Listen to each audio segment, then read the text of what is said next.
England, General Dwight D. Eisenhower and his deputy commanders chart the liberation of a lost continent, plan when and where the mighty armies of the United Nations will strike.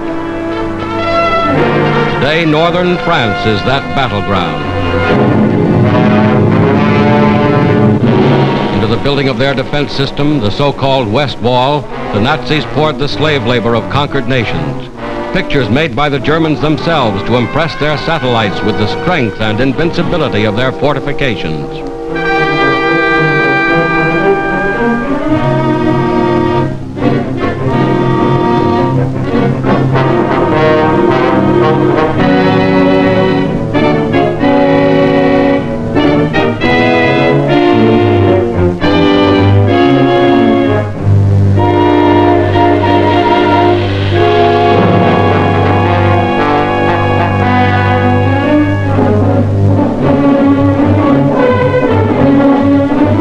Within steel and concrete emplacements, 4 years in the making, the Germans have amassed every known weapon of defense. Whether those weapons are enough to stop the Allied onslaught will be proven in the struggle that lies ahead.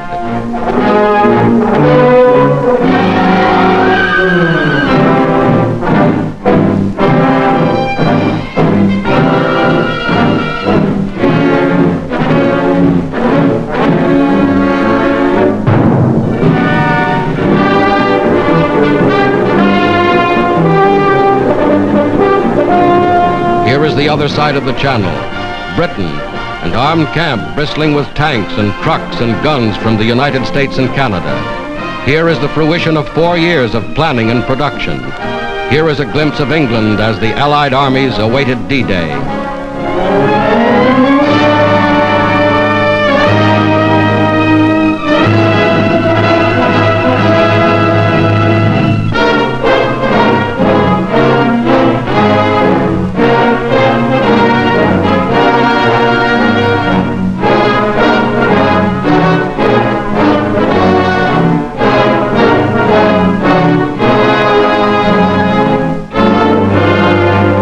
Locomotives built to run on continental railways, freight cars and tank cars to replace rolling stock destroyed by the Germans.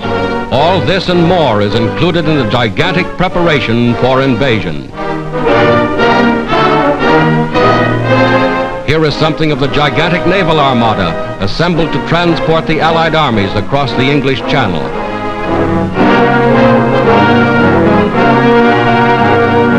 Here is something of the ingenuity of Allied engineers. Assault boats and invasion barges launched directly from the decks of the ships that brought them to England.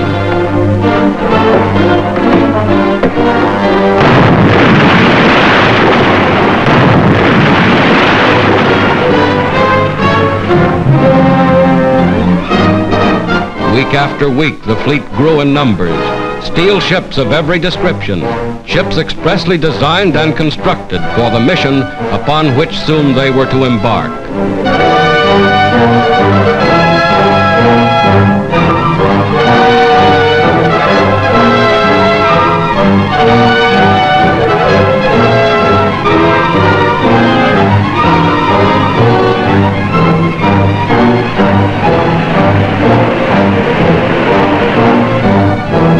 Nothing was left to chance. Every loading operation was rehearsed and timed in advance. Every soldier knew his station. Every man knew just where he was to fit into the gigantic pattern. Daily they boarded their ships. For all they knew, they were bound for France or Belgium or wherever their commanders had decided to strike. Every jeep, every tank, every piece of mobile equipment was assigned its place in the grand strategy of attack.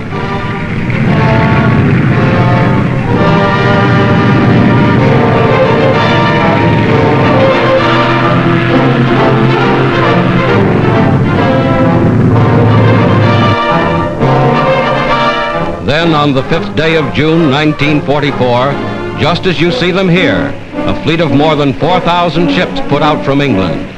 This was D-Day, 4th anniversary of the Battle of Dunkirk, and the Allied armies were striking back.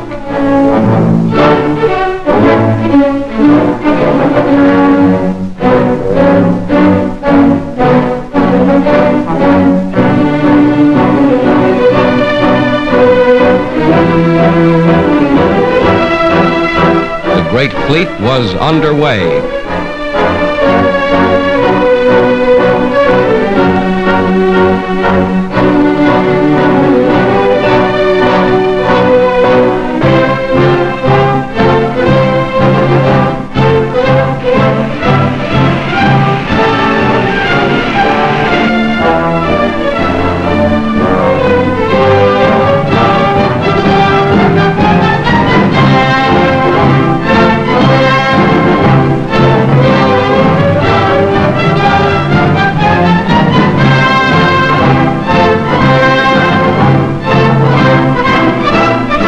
Morning of June 6th, this was the battleground.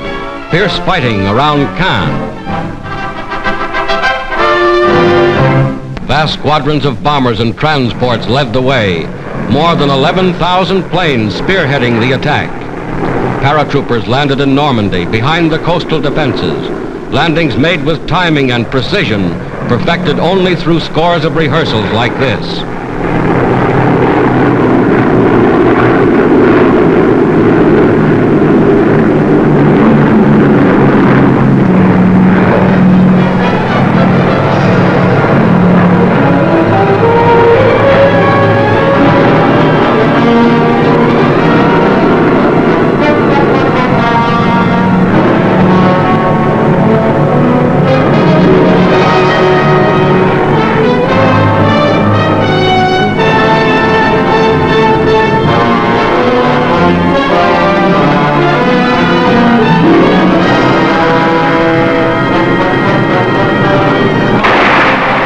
Barges approach shore ready for instant action.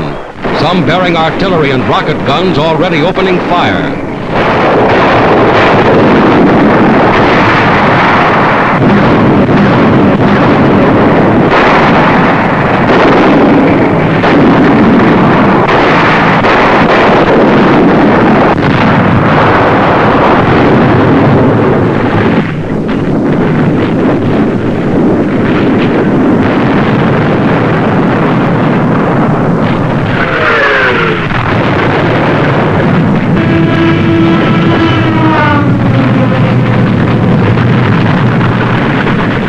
Today, just as in these scenes, the armies of the United Nations have made their first landings on the soil of Western Europe.